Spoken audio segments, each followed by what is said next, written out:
Sayyidina wa maulana Muhammadin wa ala alihi wa sahbihi ajma'in. Subhanaka la ilma lana illa ma 'allamtana innaka antal alimul hakim. Wa la haula wa la quwwata illa billahil aliyyil azim. Rabbi shrah li sadri wa yassir li amri wahlul 'uqdatam min lisani yafqahu qawli. Rabbana zidna ilma warzuqna fahma. Amin ya rabbal alamin.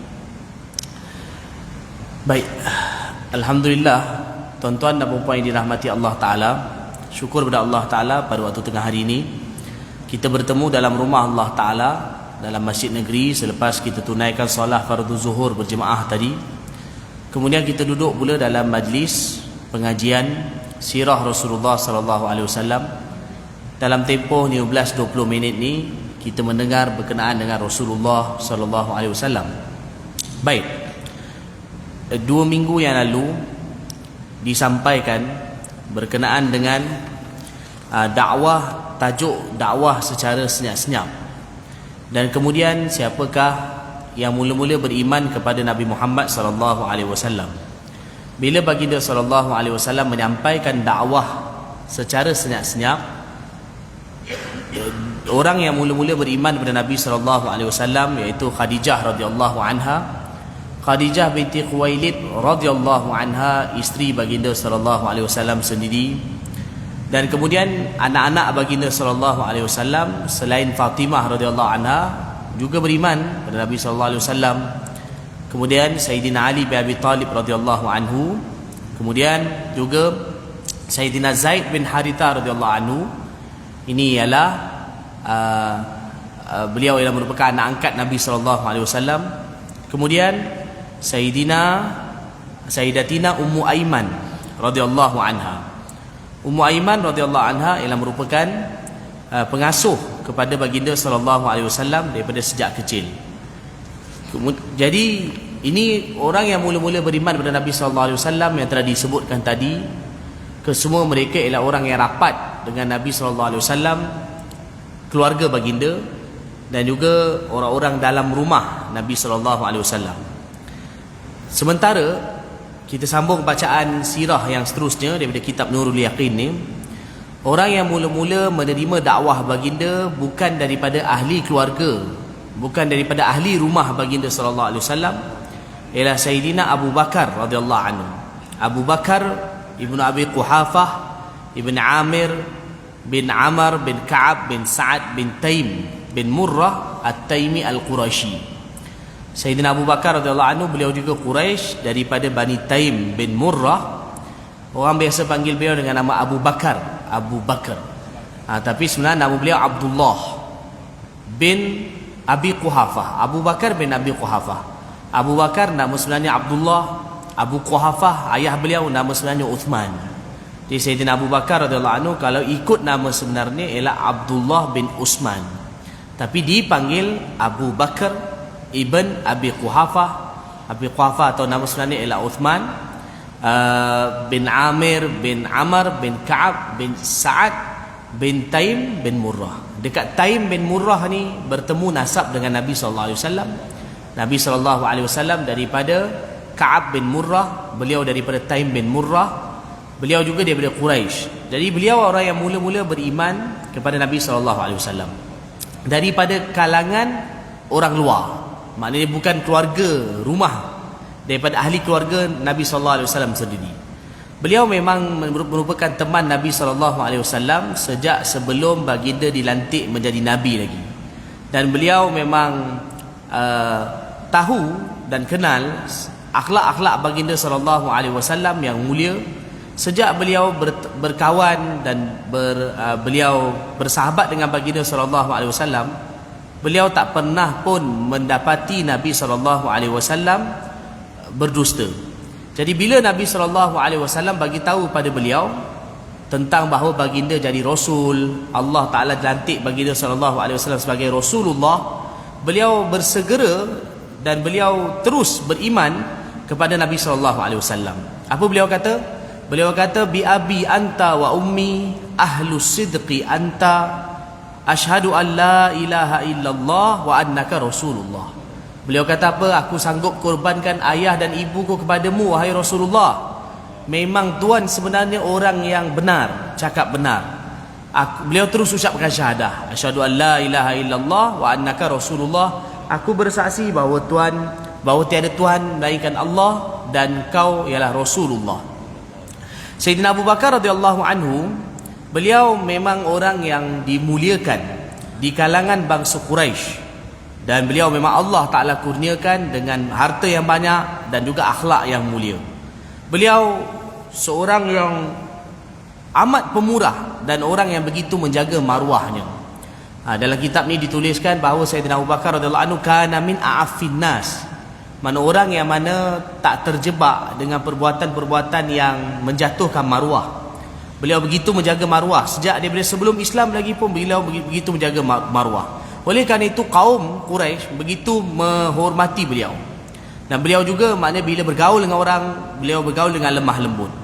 Jadi kedudukan beliau dengan Nabi SAW sejak sebelum daripada Nabi SAW jadi Nabi sampailah baginda SAW jadi Nabi, seolah-olah beliau ni pangkat dia macam wazir. Wazir ni kita kata macam menteri. Jadi seolah-olah Nabi SAW sebagai ketua, beliau ni penasihat kepada Nabi SAW. Sehingga kan baginda SAW dalam setiap urusan, baginda SAW akan bermusyawarat dengan Sayyidina Abu Bakar radhiyallahu anhu. Rasulullah SAW sendiri pernah mengucapkan perkataan yang menunjukkan betapa tingginya kedudukan Sayyidina Abu Bakar radhiyallahu anhu pada pandangan baginda. Apa baginda kata? Ma da'autu ahadan ilal islami illa kanat lahu kabwatun ghaira Abi Bakar. Nabi SAW kata, aku tak pernah dakwah sesiapa kepada Islam melainkan pasti ada macam tangguh-tangguh. Aku tak pernah dakwah sesiapa untuk masuk Islam melainkan pasti ada tangguh, kecuali Abu Bakar. Kecuali Sayyidina Abu Bakar. Sayyidina Abu Bakar radhiyallahu anhu, bila Nabi SAW sampaikan dakwah kepada beliau bahawa baginda ialah utusan Allah, ajak pada beriman kepada Allah Ta'ala, beliau terus serta-merta beriman kepada Nabi Muhammad SAW. Kalau orang lain biasanya kadang-kadang akan kata fikir sekejap, bagi balik dulu, fikir dulu. Arab panggil kabwah. Kabwah ni macam bagi tangguh sekejap, lepas tu barulah masuk Islam. Tapi Sayyidina Abu Bakar radhiyallahu anhu, maknanya beliau bila dengar di dakwah Nabi SAW terus masuk Islam. Ini tak menafikan sebenarnya memang ada juga orang yang terus masuk Islam. Contoh Khadijah radhiyallahu anha. Boleh jadi ucapan Nabi SAW ini yang baginda maksudkan ialah orang yang selain ahli keluarga, selain ahli rumah Nabi SAW, orang yang mana bila dengar di dakwah Nabi terus masuk Islam tanpa ada fikir-fikir panjang, tanpa ada tangguh-tangguh. Orang itu ialah Sayyidina Abu Bakar radhiyallahu anhu. Jadi bila dakwah Nabi SAW baginda menyeru kepada Islam, baginda seru secara senyap-senyap. Ini kenapa? Kerana baginda khawatir kerana orang Arab akan menentang baginda SAW. Jadi bila kalau baginda dakwah terang-terangan, mereka akan tentang, maka akan menyebabkan susah, mereka lebih susah nak masuk Islam. Jadi bila Nabi SAW sampaikan dakwah ketika dalam fasa dakwah senyap-senyap, baginda hanya berdakwah, menyampaikan dakwah kepada orang yang baginda SAW percaya. Kita pun dah tahu sebelum ini telah disampaikan, Nabi SAW bila baginda sampaikan dakwah senyap, baginda tidak dakwah umum kepada semua orang, tapi baginda mulakan dakwah dulu ketika senyap-senyap itu kepada orang-orang yang baginda SAW percaya dulu. Orang-orang yang baginda kenal, percaya, dia boleh sedia mendengar ataupun dia akan menyimpan rahsia. Orang-orang inilah Nabi SAW mulakan dakwah dulu, ahli keluarga baginda dengan juga teman-teman ataupun orang yang rapat dengan Nabi SAW. Baik, Sayyidina Abu Bakar radhiyallahu anhu, bila beliau masuk Islam, beliau pula telah mendakwahkan beberapa orang yang lain daripada pemuka Quraisy, orang-orang Quraisy yang beliau percaya. Bila Sayyidina Abu Bakar masuk Islam, beliau juga tidak duduk diam. Bahkan beliau juga dakwahkan orang lain untuk masuk Islam. Jadi ada beberapa orang yang juga telah beriman dengan sebab dakwah Sayyidina Abu Bakar radhiyallahu anhu. Siapakah mereka?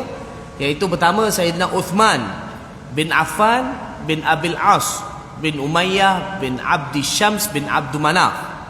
Ini Sayyidina Uthman bin Affan radhiyallahu anhu, antara orang yang mana masuk Islam dengan Sayyidina Abu Bakar radhiyallahu anhu. Sayyidina Uthman radhiyallahu anhu bila beliau masuk Islam, bila pak cik Sayyidina Uthman lalu kan namanya Uthman bin Affan. Jadi pak cik Sayyidina Uthman nama Al-Hakam. Al-Hakam, pak cik Sayyidina Uthman bila tahu anak saudara dia ni masuk Islam, Uthman masuk Islam radhiyallahu anhu, maka pak ciknya telah ikat dan kemudian belenggu anak saudara dia ini. Dan pak cik dia kata, adakah engkau tinggalkan agama nenek moyang kau pergi kepada agama yang baru ini? Demi Allah, aku tak akan lepaskan ikatan kau ni sehingga kau tinggalkan agama baru yang kau anuti ini. Apa jawab Sayyidina Uthman radhiyallahu anhu? Beliau kata, wallahi la ada'uhu wa la ufariquh. Demi Allah, aku tak akan tinggalkan agama yang aku anut ini, agama Islam ini. Bila pakciknya Al-Hakam, pakcik nama Al-Hakam bin Abdul As, tengok bahawa anak saudara dia ini begitu teguh dalam agamanya, maka akhirnya dia pun telah lepaskan anak saudara dia ini. Dan waktu Sayyidina Uthman radhiyallahu anhu masuk Islam, umur beliau waktu tu lebih kurang dalam usia 30 tahun. Beliau masuk Islam. Waktu tu Nabi sallallahu alaihi wasallam dah umur 40 dah. Jadi Sayyidina Uthman radhiyallahu anhu beliau masuk Islam dengan dakwah Sayyidina Abu Bakar radhiyallahu anhu, dan usia beliau waktu tu lebih kurang berusia 30 tahun. Antara juga orang yang masuk Islam di tangan Sayyidina Abu Bakar radhiyallahu anhu ialah Sayyidina Zubair bin Awwam. Zubair bin Awwam bin Khuwailid bin Asad bin Abdul Uzza bin Qusay bin Kilab. Beliau ni juga daripada Bani Asad. Zubair bin Awwam bin Khuwailid bin Asad bin Abdul Uzza bin Qusay bin Kilab. Ibu beliau ni, ibu Sayyidina Zubair bin Awwam, namanya Safiyah binti Abdul Muttalib. Dan bila Sayyidina Zubair radhiyallahu anhu masuk Islam, pakcik Zubair, pakcik dia, bapak saudaranya telah ikat dia dan kemudian telah lepaskan asap, maknanya telah bakar asap kepada Sayyidina Zubair bin Awwam. Maknanya telah ikat dan kemudian telah bakar asap kepada beliau supaya beliau tinggalkan agama Islam, kembali pada agama nenek moyang. Tapi apa dia, Allah Ta'ala beri kekuatan pada beliau tetap di atas agama Islam. Dan waktu tu pun beliau masuk Islam, beliau masih lagi anak muda yang mana belum lagi baligh. Sayyidina Zubair bin Awwam radhiyallahu anhu juga masuk Islam, mana mungkin dalam umur 10-12 tahun, lebih kurang umur begitu. Masih lagi budak, syab ni maknanya masih lagi budak, beliau telah masuk Islam. Baik. Yang pertama Sayyidina Uthman masuk Islam. Yang kedua ialah Sayyidina Zubair bin Awwam masuk Islam di tangan Sayyidina Abu Bakar radhiyallahu anhu. Sayyidina Zubair bin Awwam ni sebenarnya beliau ialah anak saudara pada Khadijah radhiyallahu anha. Kan Khadijah binti Khuwailid. Zubair bin Awwam namanya Zubair bin Awwam bin Khuwailid. Jadi beliau dengan Sayyidatina Khadijah radhiyallahu anha, beliau ialah dari segi pangkat anak saudara. Beliau anak saudara pada isteri Nabi. Tapi ibunya pula ialah Safiyah binti Abdul Muttalib. Ibu Zubair bin Awwam ialah makcik Nabi. Safiyah ni kakak kepada ayah Nabi.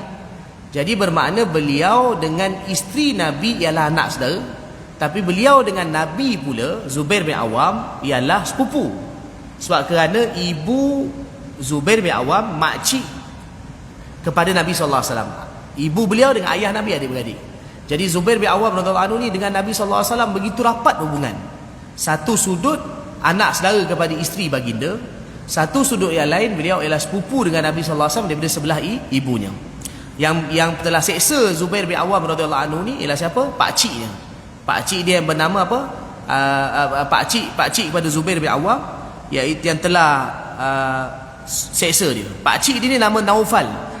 Pakcik dia ni ialah Naufal bin Khuwailid. Dia telah ikat Sayyidina Zubair radhiyallahu anhu, ikat di dalam tikar, digantung tikar tu ke atas, lepas tu dibagi bakar asap dari bawah supaya Sayyidina Zubair radhiyallahu anhu kembali kepada kekufuran. Tapi beliau tetap teguh dengan Islam. Akhirnya pakcik dia pun telah lepaskan beliau. Dan beliau bila diseksa, beliau kata, aku tak akan kafir selama-lamanya. Aku tak akan kafir selama-lamanya. Dan waktu beliau masuk Islam, dalam setengah kitab ditulis bahawa dalam kitab Al-Isti'ab ditulis beliau masuk Islam ketika berusia 16 tahun. Dia kata beliau masuk Islam sebelum balik, tapi dalam kitab yang lain, dalam kitab Al-Isti'ab ditulis beliau masuk Islam ketika berusia 16 tahun. Sayyidina Zubair bin Awam radhiyallahu anhu. Dan antara orang yang masuk Islam di tangan Sayyidina Abu Bakar radhiyallahu anhu ialah Abdurrahman bin Auf. Sayyidina Abdurrahman bin Auf, Abdurrahman bin Auf bin Abdi Auf bin Al-Harith bin Zuhrah bin Kilab, bin Zuhrah bin Kilab. Beliau ni daripada Bani Zuhrah. Bani Zuhrah ni beliau ialah juga saudara kepada ibu Nabi sallallahu alaihi wasallam. Ibu Nabi sallallahu alaihi wasallam ialah juga daripada Bani Zuhrah bin Kilab. Ibu Nabi sallallahu alaihi wasallam nama Aminah. Aminah binti Wahab bin Abdul Manaf bin Zuhrah bin Kilab. Sayyidina Abdurrahman bin Auf, Abdurrahman bin Auf bin Abdi Auf bin Al-Harith bin Zuhrah bin Kilab. Jadi beliau ialah juga kita kata sama kabilah dengan ibu Nabi sallallahu alaihi wasallam, itu Aminah radhiyallahu anha.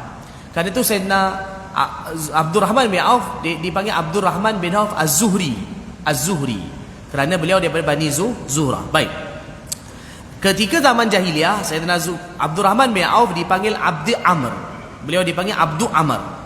Bila beliau masuk Islam, Nabi SAW telah menamakan beliau dengan nama Abdul Rahman. Dulu nama beliau ialah Abdu Amr.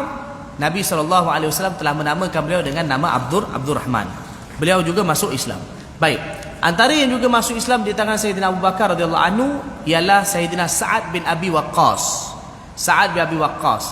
Sa'ad bin Abi Waqqas radhiyallahu anhu juga sama daripada kabilah Bani Zuhrah bin Kilab, iaitu sama saudara dengan ibu Nabi sallallahu alaihi wasallam. Sa'ad bin Abi Waqqas namanya Sa'ad bin Abi Waqqas, ataupun Abi Waqqas yang sebenarnya Malik bin Uhaib bin Abdul Manaf bin Zuhrah bin Kilab. Sama saudara dengan ibu Nabi sallallahu alaihi wasallam. Jadi ibunya ini bila tahu anaknya masuk Islam, ibu kepada Sa'ad Sahabat Abu Waqqas radhiyallahu anhu, bila tahu anak dia masuk Islam, ibu dia nama Hamnah binti Abi Sufyan bin Umayyah, bila tahu bahawa anak dia masuk Islam, apa dia kata? Dia kata, wahai Sa'ad, aku dapat tahu bahawa engkau telah tinggalkan agama engkau. Sabata ni maknanya kau telah tinggalkan agama engkau. Demi Allah, aku takkan bernaung di bawah atap. Aku sama ada sejuk atau panas, aku takkan bernaung di bawah atap. Maknanya aku takkan duduk bawah teduhan. Dia bersumpah lah. Dia bersumpah, aku tak nak duduk bawah teduhan. Sejuk ke panas kau takkan duduk bawah teduhan. Dan makanan dan minuman haram kepadaku, sehinggalah engkau kufur kepada Muhammad. Ibu dia bersumpah. Dan orang Arab ni, dia kalau bersumpah, dia akan buat sumpah dia sampailah apa berlaku pun dia takkan langgar sumpah dia.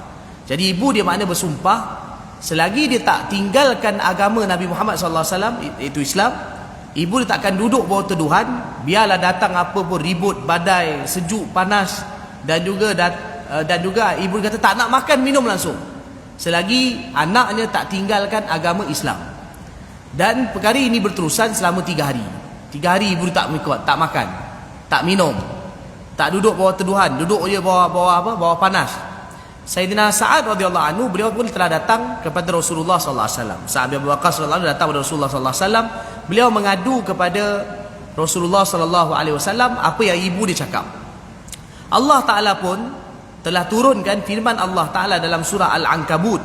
Apa dia? Allah kata, wa wassaynal insana biwalidayhi husna wa in jahadaka litusyrika bi ma laysa laka bi ilmun fala tuti'huma ilayya marji'ukum fa unabbi'ukum bima kuntum ta'malun. Allah turunkan ayat ini. Apa dia? Ayat tu maksud dia iaitu Allah kata kami memerintahkan kepada manusia supaya buat baik kepada ibu bapanya. Tetapi sekiranya mereka berdua menyuruhmu atau memaksamu supaya kau mensyirikkan aku, iaitu Allah, dengan Tuhan yang kau tidak tahu tentangnya, maknanya dengan Tuhan yang lain, maka janganlah kau taat kepada mereka berdua. Maknanya ibu bapa kena taat. Tapi kalau suruh sampai tahap syirik, Allah kata jangan taat kepada mereka berdua. Kamu akan dikembalikan kepadaku, atau Allah kata kamu akan dikembalikan kepadaku, dan aku akan beritahu apa yang kamu buat dulu kat dunia. Jadi dalam ayat ini, mana Allah Ta'ala pesan kepada Sayyidina Sa'ad bin Abi Waqqas supaya buat baik kepada kedua ibu bapanya. Allah pesan supaya buat baik, jaga betul-betul ibu bapa, sama ada tak kisahlah sama ada ibu bapa tu Islam, beriman ataupun kafir. Tetapi kalau ibu bapanya suruh supaya tinggalkan agama Islam syirik, maka waktu tu jangan taat, kan? Kerana jangan taat kepada ibu bapanya. Jadi dekat akhir ayat tu pun Allah kata ilayya marji'ukum, iaitu apa dia, orang yang beriman semua akan kembali kepada Allah Ta'ala. Orang beriman ke orang syirik semua akan kembali kepada Allah. Allah akan balas apa yang mereka lakukan di akhirat nanti. Baik. Jadi dalam ayat ini, dalam ayat yang Allah Ta'ala turunkan itu, ada dua faedah yang dapat diambil. Ayat bila Sa'ad bin Abi Waqqas radhiyallahu anhu mengadu kepada Nabi sallallahu alaihi wasallam, Allah Ta'ala turunkan ayat Quran. Daripada ayat tu ada dua perkara dapat diambil faedah. Pertama iaitu Allah ingatkan balasan Allah akan beri di akhirat nanti. Jadi oleh itu janganlah anak ni dia berfikir untuk berkasar kepada ibu bapanya walaupun ibu bapa dia suruh syirik. Tetapi jangan dia ikut kepada kehendak ibu bapa dia untuk melakukan syirik. Mana walaupun ibu bapa suruh satu orang anak tu syirik tinggalkan agama, anak tak boleh ikut. Tapi bukan bermakna anak tu kena buat kasar pada ibu bapanya. Anak dia terus berlemah lembut dengan ibu bapanya, cuma jangan anak tu ikut ibu bapa dia untuk syirik. Namun dari segi buat baik, lemah lembut, teruskan buat baik kepada ibu bapa. Dan itu faedah yang pertama. Faedah yang kedua iaitu Allah Ta'ala pesan dalam ayat ni supaya anak yang Islam, orang Islam kena teguh di atas agama, jangan tinggalkan agama. Kerana kalau ditinggalkan agamanya, Allah Ta'ala akan balas dengan balasan yang begitu berat di akhirat nanti. Baik. Yang terakhir, tuan-tuan dan puan dirahmati Allah, ini yang terakhir. Tadi kita dah baca orang beriman pada Sayyidina Abu Bakar radhiyallahu anhu, orang yang mana beriman dengan sebab dakwah Sayyidina Abu Bakar radhiyallahu anhu. Yang seorang lagi iaitu namanya Sayyidina Talha bin Ubaidillah.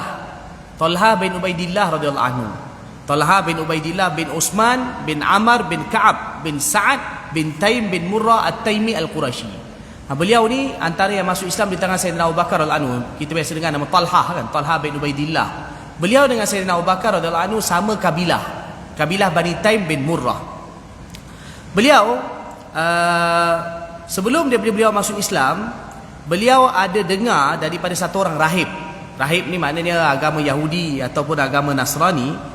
Rahib tu pernah cerita tentang Rasulullah sallallahu alaihi wasallam dan juga sifat Rasulullah kepada dia. Bila Sayyidina Abu Bakar radhiyallahu anhu dakwahkan beliau supaya beriman kepada Nabi sallallahu alaihi wasallam, dan beliau dengar bahawa Rasulullah sallallahu alaihi wasallam telah sampaikan tentang Islam. Jadi apa dia?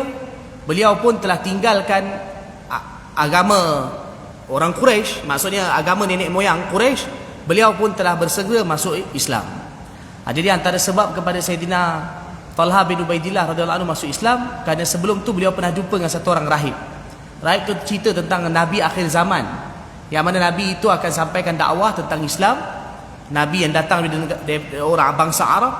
Jadi bila beliau dengar Sayyidina Abu Bakar dakwahkan beliau, dan beliau juga dengar tentang akhlak Rasulullah sallallahu alaihi wasallam, akhirnya beliau pun telah masuk Islam, dan beliau di kalangan antara yang awal masuk Islam dan juga mengikuti Rasulullah sallallahu alaihi wasallam. Jadi kalau kita kira orang yang masuk Islam di tangan Sayyidina Abu Bakar radhiyallahu anhu setelah Sayyidina Abu Bakar radhiyallahu anhu sampaikan dakwah, ada 5 orang, iaitu siapa dia? Iaitu pertama Sayyidina Utsman bin Affan radhiyallahu anhu, Sayyidina Zubair bin Awam radhiyallahu anhu, Sayyidina Abdurrahman bin Auf radhiyallahu anhu, dan Sayyidina Sa'ad bin Waqqas radhiyallahu anhu, dan yang terakhir ialah Sayyidina Talha bin Ubaidillah radhiyallahu anhu. Mereka ni antara yang awal masuk Islam dengan sebab dakwah Sayyidina Abu Bakar radhiyallahu anhu kepada mereka. Sebenarnya ini hari pertama. Hari yang kedua ada lagi orang lain yang masuk Islam. 4 orang lagi masuk Islam di tangan Sayyidina Abu Bakar radhiyallahu anhu. Sebagai penutup, tuan-tuan dan puan dirahmati Allah Ta'ala, yang luar biasanya Sayyidina Abu Bakar radhiyallahu anhu, beliau bila masuk Islam, beliau telah dakwahkan lagi 5 orang lain hari yang pertama masuk Islam. Yang tadi itulah namanya telah disebutkan tadi itu. Dan semua 5 orang yang beliau dakwahkan itu termasuk di kalangan orang yang mana orang yang merupakan 10 orang yang dijamin syurga. Siapa dia? Sayyidina Abdurrahman bin Auf, Zubair bin Awam, Talha bin Ubaidillah, Sa'ad bin Abi Waqqas radhiyallahu anhu. Kesemua mereka ini, Utsman bin Affan radhiyallahu anhu, kesemua mereka ini adalah termasuk di kalangan asyarah mubasyarah bil jannah. Asyarah mubasyarah bil jannah ni maknanya 10 orang yang mana dijamin syurga. Jadi kita boleh bayangkan betapa hebatnya dan ganjaran besarnya pahala Sayyidina Abu Bakar radhiyallahu anhu. Pertama, beliau sendiri salah seorang daripada 10 orang yang dijamin syurga. Dan orang yang masuk Islam 5 orang itu yang beliau dakwahkan, semua juga antara 10 orang yang mana dijamin syurga. Jadi pahala mereka semua itu juga pergi pada Sayyidina Abu Bakar radhiyallahu anhu. Kerana itu dalam hadis tadi disebutkan Nabi sallallahu alaihi wasallam tahu bahawa semua jasa orang kat dunia ni Nabi dah balas dekat dunia ni. Jasa umat baginda, sahabat-sahabat semua Nabi dah balas. Tapi Nabi kata satu orang jasa yang mana aku tak balas, tak dapat balas, di akhirat nanti aku akan minta kepada Allah untuk balas, iaitu siapa? Dia Sayyidina Abu Bakar radhiyallahu anhu, kerana besarnya jasa beliau terhadap Islam. Semoga sirah yang kita dengar ini kita dapat ambil iktibar daripadanya, dan semoga kita, Allah Taala berikan kepada kita kecintaan kepada Rasulullah sallallahu alaihi wasallam dan juga para sahabat radhiyallahu anhum di dalam hati kita. Amin ya rabbal alamin. Wa sallallahu ala sayyidina Muhammad wa ala alihi wa sahbihi wa baraka wa sallam. Alhamdulillahi rabbil alamin.